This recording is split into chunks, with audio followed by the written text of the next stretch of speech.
श्री स्वामी समर्थ स्वामी महाराज तुमच्या सर्व चांगल्या इच्छा पूर्ण करो ही स्वामींच्या चरणी प्रार्थना करते आणि आजच्या या व्हिडिओला सुरुवात करते। पण त्या अगोदर चॅनलवरती नवीन असाल तर सबस्क्राइब करा आणि शेजारील बेल आयकॉनलाही प्रेस करा, म्हणजे माझ्या सर्व नवीन व्हिडिओंचं नोटिफिकेशन तुम्हाला मिळेल आणि तुम्ही एक पण व्हिडिओ मिस करणार नाही। उद्या आहे 16 फेब्रुवारी वार रविवार आणि या दिवशी आलेली आहे माघ महिन्यातील द्विजप्रिया संकष्टी चतुर्थी। माघ महिन्यातील या संकष्टी चतुर्थीला द्विजप्रिया संकष्टी चतुर्थी या नावाने ओळखलं जातं। संकष्टी चतुर्थीचं व्रत हे प्रत्येक महिला आपल्या घरामध्ये करत असते।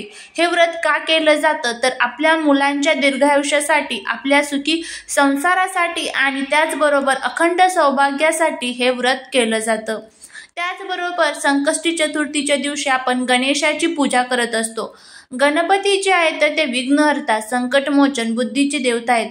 त्यांची उपासना केल्यामुळे आपल्या घरातील सर्व संकटे, विघ्न, अडचणी दूर होऊन सुख आणि सौभाग्याची प्राप्ती आपल्याला होत असते। आपल्या मुलांच्या मनातील ज्या काही इच्छा आहेत तर त्या पूर्ण होत असतात। तर अशाच पद्धतीचा हा एक उपाय आपल्याला करायचा आहे। आपल्या मुलांवरती, मुलींवरती श्री गणेशाची कृपा व्हावी, त्यांच्या जीवनातील सर्व विघ्न, अडचणी, दोष, संकटे, नजर दोष, चिडचिडपणा, त्यांचा हट्टीपणा, आजारपण संपून जावेत।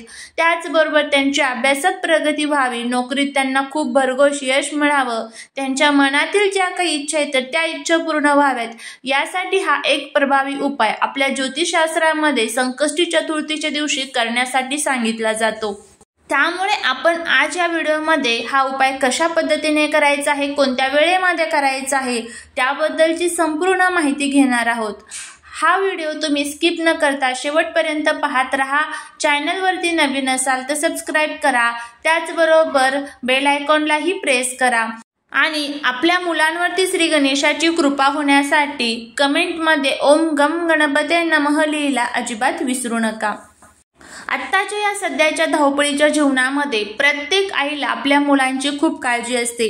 माझा मुलगा किंवा माझी मुलगी ती कितीही लहान असेल किंवा कितीही मोठी असेल, पण ती आता सध्या कुठेही मागे राहता कामा नये। त्याचबरोबर ती घराच्या बाहेर पडलेली आहे किंवा मुलगा घराच्या बाहेर पडलेला आहे, मग तो सुखरूप घरी यावा, त्यांच्यावरती कोणत्याही प्रकारची अडचणी, संकटे येऊ नये, अशा पद्धतीचे आपल्या मनामध्ये अनेक विचार चालू असतात। पण या आत्ताच्या सध्याच्या या धावपळीच्या जीवनामध्ये आपल्याला आपल्या ज्योतिषशास्त्रामध्ये काही उपाय सांगितले जातात। हे उपाय जर आपण केले तर कुठे जरी आपल्या मुलांच्या कुंडलीतील ग्रह हे कमजोर झालेले असतील, ग्रह हे त्यांना अशुभ परिणाम देत असतील, तर ते आपल्या मुलांना शुभ परिणाम देतील।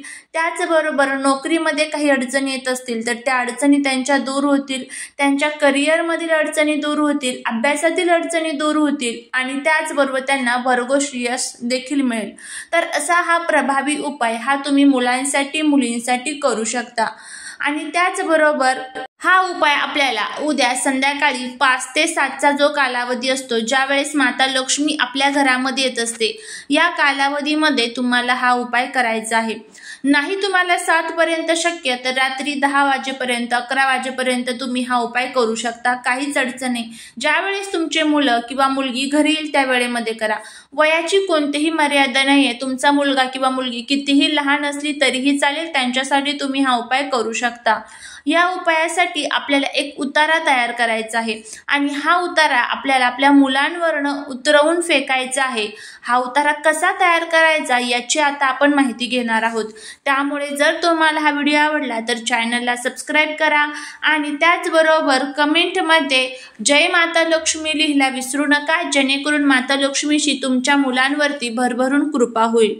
तर बघा काय होतं, मुलं खूप अभ्यास करतात पण तरी त्यांच्या अभ्यासाचं जे काही आहे तर ते लक्षात राहत नाही। परीक्षेसाठी जर मुले गेले तर ते सर्व विसरून जात असतात। नोकरीसाठी ते खूप उच्च प्रतीचं शिक्षण घेतात पण तरीही त्यांना पाहिजे तशी मनाजोगी नोकरी मिळत नाही। त्यांच्या करिअरमध्ये अनेक अडचणी येत असतात। त्याचबरोबर नजर दोषीचा देखील मुलं सामना करत असतात। नजर ही बाहेरच्यांची, शेजारच्यांची, नातेवाईकांची, त्याचबरोबर आईवडिलांची देखील लागू शकते। तर ही जी काही नजर आहे ज्यावेळेस मुलांना लागते त्यावेळेस मुलांचा हट्टीपणा, चिडचिडपणा, तापटपणा हा वाढत असतो आणि आपण त्या गोष्टींना मग शेवटी खूप कंटाळून जात असतो। आई वडिलांमध्ये, मुलांमध्ये खूप भांडण होत असतात। त्याचबरोबर त्यांचे आजारपण जे आहे तर ते सतत वाढत असतं। मुलं हे खूप कंटिन्यू आजारीच पडत असतात. हे का होतं? कुठेतरी नजर दोष, कुठेतरी कुंडलीतील दोष, कुठेतरी अनेक प्रकारचे दोष हे तयार झालेले असतात आणि हे दोष दूर करणं हे अतिशय महत्त्वाचं असतं. त्यावेळेस आपल्याला हे उपाय सांगितले जातात. संकष्टी चतुर्थी ही श्री गणेशाला समर्पित आहे आणि गणेश बाप्पा जे आहेत तर ते कशाचे प्रतीक आहेत? तर ते बुद्धीचे प्रतीक आहेत, प्रथम पूजनीय आहेत. एकदा की श्री गणेशाची आपल्या मुलांवरती मुलींवरती कृपा झाली तर ते जीवनामध्ये परत मागे वळून बघणार नाही, इतका प्रभावी असा हा उपाय आपल्याला करायचा आहे. तर आता हा उपाय करण्यासाठी तुम्हाला काय करायचं आहे? सर्वात प्रथम उद्या शक्य झालं तर मुलांकडनं गणपती बाप्पांच्या मूर्तीवरती तुम्हाला अभिषेक करून घ्यायचा आहे. नाही मुलांना शक्य तर मग तुम्ही स्वतः करू शकता.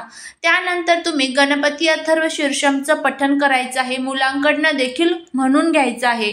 नसेल मुलांना म्हणणं शक्य तर मुलांच्या डोक्यावरती तुम्ही स्वतः हात ठेवायचा आहे आणि ते गणपती अथर्व शीर्षम तुम्हाला म्हणायचं आहे. त्यानंतर तुम्हाला हा जो उपाय आहे तर तो करायचा आहे.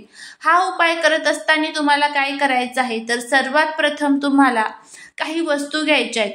त्यामध्ये तुम्हाला सुकलेल्या ज्या लाल मिरच्या असतात ना तर त्या घ्यायच्या आहेत. त्यानंतर तुम्हाला दुर्वा घ्यायच्या आहेत. दुर्वा या श्री गणेशाला अतिशय प्रिय असतात, बघा सर्वांनाच माहीत आहे. तर 5 किंवा 7 दुर्वा तुम्ही घेऊ शकतात. 5 सुकलेल्या लाल मिरच्या घ्यायच्या आहेत, 5 लवंगा तुम्हाला घ्यायच्या आहेत आणि त्याचबरोबर तुम्हाला एक तेजपत्ता, ज्याला आपण तमालपत्र म्हणत असतो बघा, तर ते घ्यायचं आहे आणि थोडीशी काळी किंवा पिवळी मोहरी चालेल, काहीच अडचण नाही, कोणतीही घेऊ शकता. आणि तुम्हाला थोडंसं खडे मीठ जे असतं तर ते घ्यायचं आहे. हे सर्व साहित्य तुम्हाला एकत्र करायचं आहे. एकत्र केल्यानंतर संध्याकाळी तुम्हाला सर्वात प्रथम मुलांना हातपाय स्वच्छ धुवायला लावायचे आहेत. त्यानंतर तुम्हीही सर्वात प्रथम हातपाय स्वच्छ धुवायचे आहेत आणि नंतर मुलांना आसनावरती बसवायचं आहे. पूर्व पश्चिम चेहरा करायचा आहे. त्यानंतर तुम्हाला मुलांच्या डोक्याकडनं पायाकडे ह्या ज्या वस्तू आहेत तर त्या उतरवायच्या आहेत.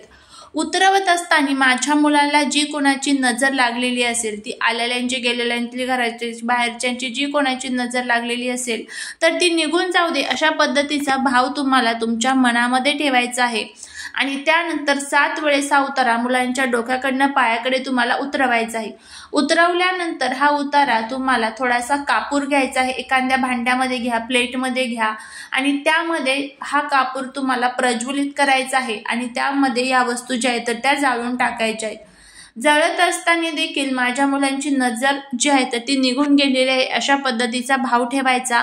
आणि नंतर तुम्हाला हे जी त्याची राख शिल्लक असेल, जितकं साहित्य जळेल तितकं जळून द्यायचं. थोडासा जास्त कापूर तुम्ही टाकू शकता, काहीच अडचण नाही आहे. एखादा पेपर जरी टाकला तरी चालेल, जेणेकरून ते पटकन जळेल.